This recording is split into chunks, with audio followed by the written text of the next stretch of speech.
Well, hey everybody, it's your good buddy 650 Eve here, and welcome to season 6 of the new bike build series. This season we're using a brand new 2019 Kawasaki Ninja H2. And with the help of our channel sponsor, the magnificent Miami Manny from Motul Million, we're transforming that motorcycle into something truly special and unique. At the end of the build series, we are giving it away to one of you awesome people viewing the videos. Information on how you might win that motorcycle is in the description. In today's episode, Master Mechanic Zack will upgrade the clutch on our 2019 Ninja H2 to make it suitable, durable, and make it last longer, and also be able to support the massive horsepower that this bike has already gained, and we intend to add even more. But for right now, if you're new to my channel, hit the subscribe button. If you're already a subscriber, tap that bell and you'll get notified when new content is uploaded. Let's walk inside the door and get some warmth and see what Zack's up to. Hey, Zack. Hey, what's going on, Eve? What's happening? Not much. We're just gonna finish up putting on this lower fairing for the fifth. No, I'm joking. Okay. No, we got something a little more exciting to do today. We're gonna get inside and we're gonna modify this clutch a little bit so that it'll have more grip and it shouldn't start to slip so quickly. Yes. Because these bikes make so much power, it's a lot of abuse on the clutch. So we're gonna change the springs, which is gonna clamp it harder and it won't allow it to slip. And then we're gonna change the stack height also so that the clutch plates can wear a little more before it does start slipping. Oh, okay. We can't prevent them from wearing, but we can get a little more life out of them that way. Nice clean engine oil. Yeah. Unfortunately, I just don't think I could get that pan clean enough to reuse it in good conscience. So Yeah. we'll put some fresh stuff in. Okay. For 600 miles or so. Yeah. All right, now we can see the whole clutch cover. And you Oh, can yeah. see there's no longer any oil there, so we shouldn't make a mess when we pull the side cover. Yep. And when we loosen something, we always want to start, loosen something that's flat, made out of aluminum, we always want to start on the outside and go in a crisscross pattern and work our way to the inside. Good tip. So what you're going to do is just start out here, break that one free, break that one free,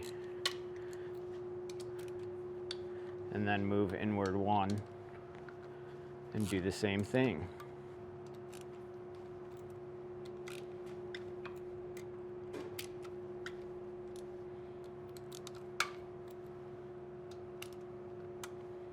All right, got lucky, got the gasket off in one piece. Nice. So that doesn't always happen. It did leave behind a little bit of remnants, as you can see.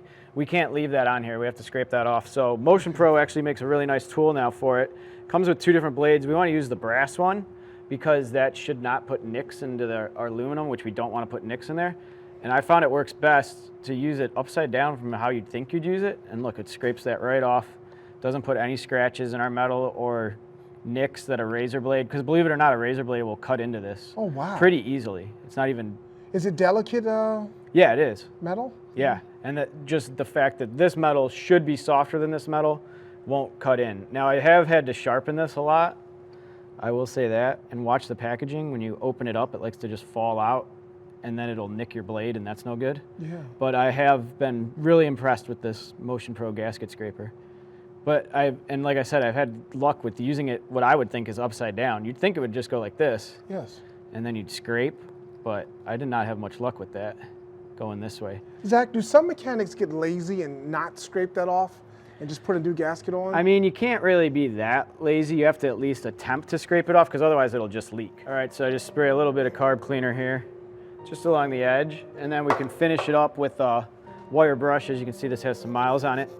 Because wherever there's a seam, you want to put a little bit of Honda Bond or silicone gasket material. Okay. So we use the wire brush to get that off. And it also helps get off just what little bit is left of that gasket coating.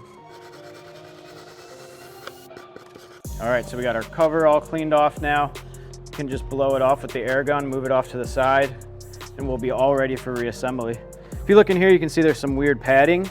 Yes. The manufacturers just put that in to help deaden noise. Oh, really? Yeah. Okay. That way you don't hear as many gear noises or clunks and thuds.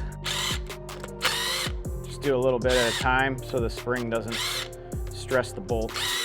So this is what clamps our clutch together, but this is also a ramp type slipper clutch. So it also uses the ramps in reverse and helps it grab.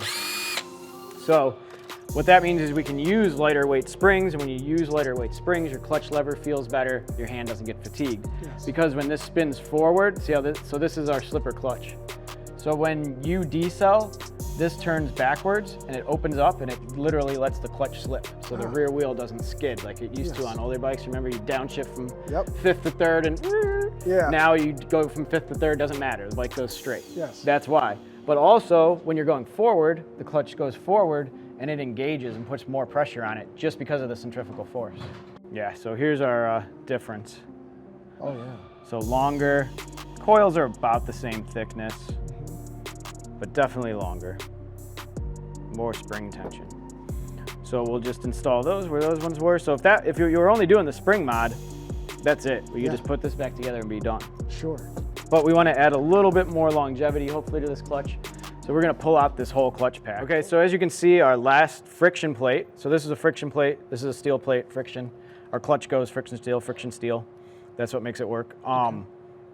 Is significantly smaller than this plate because of this judder spring setup. So in a straight drag race situation, we can get rid of this judder spring. That's just there to help with street riding, but we're gonna leave it. It does help with make engagement a little bit smoother. Okay. This is the judder spring itself. It faces out like this. Inside here is a spring seat, that shiny ring washer. It's pretty much just a washer. It's called a spring seat. So that's gonna sit there. We're not messing with that now, so that can go back. This is the inner basket. As you can see, it's free. So this is what you're actually engaging and disengaging with the outer. Okay. So the power goes from our crankshaft right here. Yeah. That's our crankshaft into this outer basket. Okay. You can see they're connected together. But when the crankshaft moves, this outer basket moves. Ooh, okay. So when this outer basket moves, I'm gonna set this stuff over here.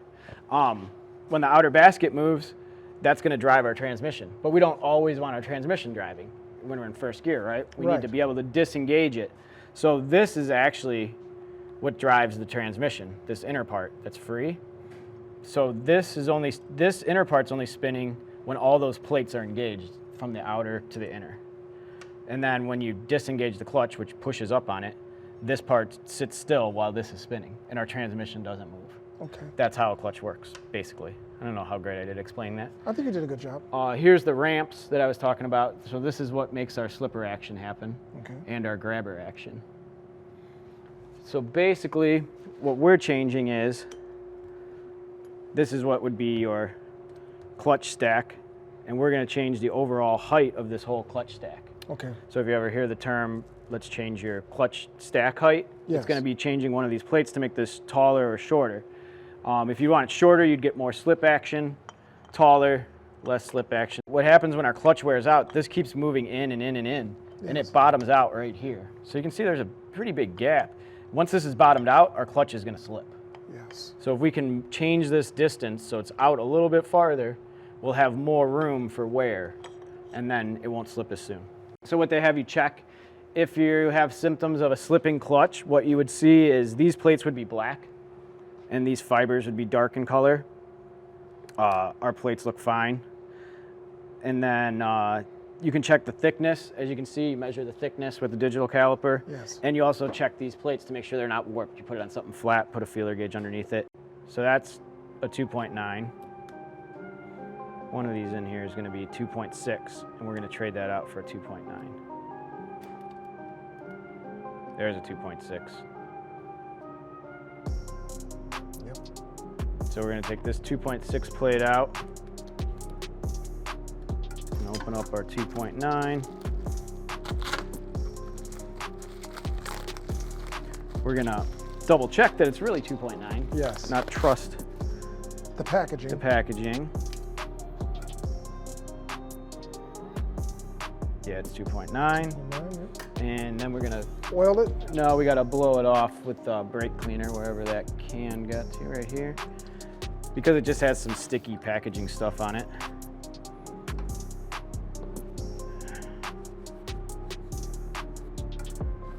Shipping oil. No, these don't really mind to be oiled or not oiled. This is what you have to soak in oil. Okay. If you were replacing your fibers, you'd want to soak them in engine oil. Okay. For like 15 minutes. And then these steel plates have a sharp edge and a round edge. Obviously, you can kind of see it. This edge is sharp, this edge is round.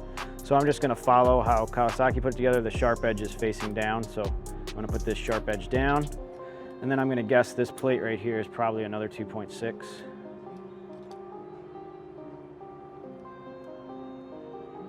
Yep, definitely 2.6. So we're gonna get rid of that 2.6, double check our other 2.9. And like I said, we've made our clutch stack height roughly 0.5 millimeter larger than 2.9. I mean, I think you can physically see, barely. Yeah. Now we'll put that sharp edge down, put our stack back together, and we're good to go. We need to make sure that we have this thin plate in the back so it doesn't interfere with our judder spring. We can see the mark, the witness mark from our judder spring, so we know this goes this way. But also the front couple fibers are thinner, and remember this one's offset. So I don't know why that is, but that's what Kawasaki decided. So now we're gonna line these ones are easy to go in. They go in the long grooves here, and that's gonna slide all the way back. And then you can put a steel. This lines up on the inner basket. Oh boy, you have to do it one by one, huh? Yeah, because otherwise you never really get it to all line up. Yeah. Yeah, that's gonna go. Tight fit. That's gonna go on our slipper part of the basket. So we need this. You can see it has some little grooves on it too. So we'll slap this guy on here, and then put this steel on here, like so. And then remember, this last one was offset. So we line up our holes here.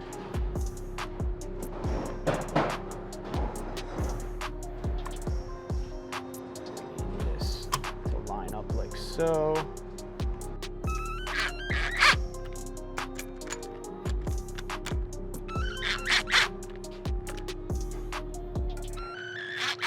I just didn't have my ratchet close by. I would not recommend starting them that way. You should probably start them by hand just so you don't strip any threads. Okay. Once you know that they're free spinning, you could go ahead and run them in though. I'm gonna use the drill instead of the impact driver, just because it has a clutch on it, so it'll stop.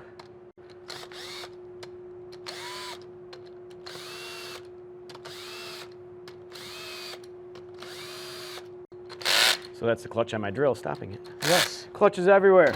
So we're gonna set up the little torque wrench to 10 Newton meters and listen for the beep. Fair enough. Again, it's not a ton of pressure, so this shouldn't be spinning or anything. You should be able to hold it by hand.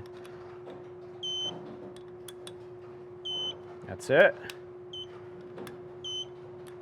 That's what holds your clutch together. Nice. So also, while we're here, let's see. I think you'll be able to see the plates separate when I pull the clutch lever in. Okay. Yes, yeah, I do. You can see it? Yep.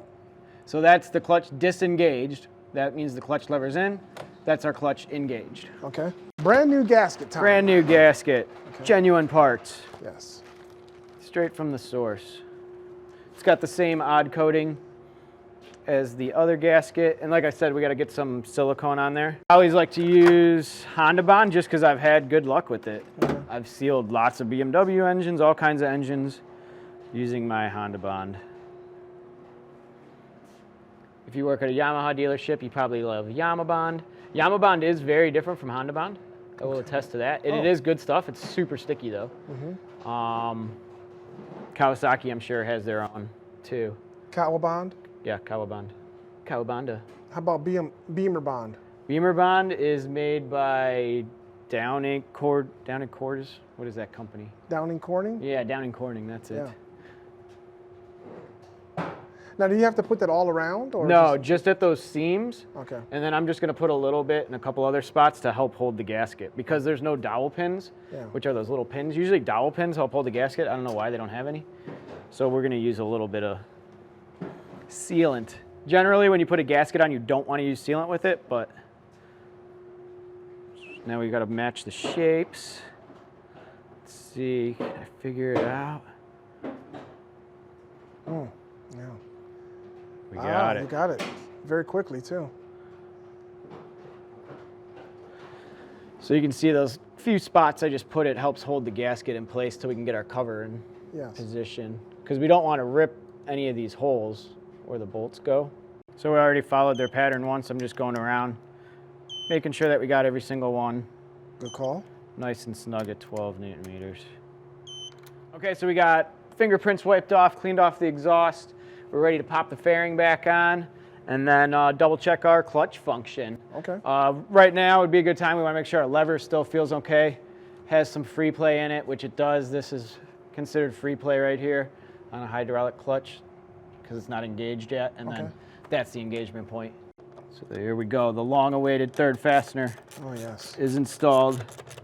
Our lowers are on. The motorcycle is now complete looking. And let's just wipe off some greasy fingerprints using our favorite Motul spray. Yes. And a nice clean microfiber cloth, which is not in existence. Wait, here it is. Yes.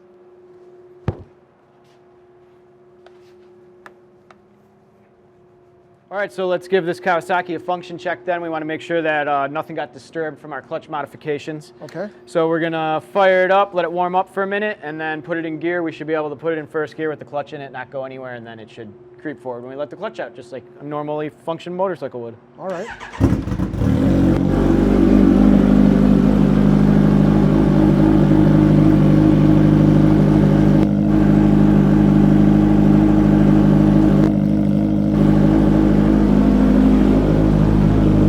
See if it works. Pull the clutch in. First gear, we're good. It's not creeping anywhere. I can still roll it. It takes off. Yep. Excellent. Another thing we want to check is that we can find neutral. Okay. Relatively easy. Not too bad. Yep. Sounds good, no lights on. Everything on the dash is good. You can see we going first. Cool. Yep. All right, I think we have success. I think so, Mr. Zack. I wish we could take it for a road test and see how much better it grabs, but yes. It should just prolong the life a little bit and definitely grab a little bit harder with those springs. I agree. Thanks for tuning in, everyone. You can still join the New Bike Build Series for your chance to win this amazing motorcycle. We have a lot more things to do to it. We're getting rid of these filthy 5-star wheels to be replaced by our favorite Rotobox Boost carbon fiber wheels. So we're just waiting to receive those. Those should be here within the next week or so, and then we're going to eliminate this horrendous fender back there, put some tank pads on it, change the levers and fuel cap, and a few other things before we give this motorcycle away. All right, if you're new to my channel, hit the subscribe button. If you're already a subscriber, tap that bell and you'll get notified when new content is uploaded. New videos are always uploaded to the 650EB YouTube channel, so stay tuned for that. Thanks so much for your support. This bike is amazing. I can't wait to ride it in Miami and see you all on Saturday, February 29th. Take care, guys. Thanks for watching.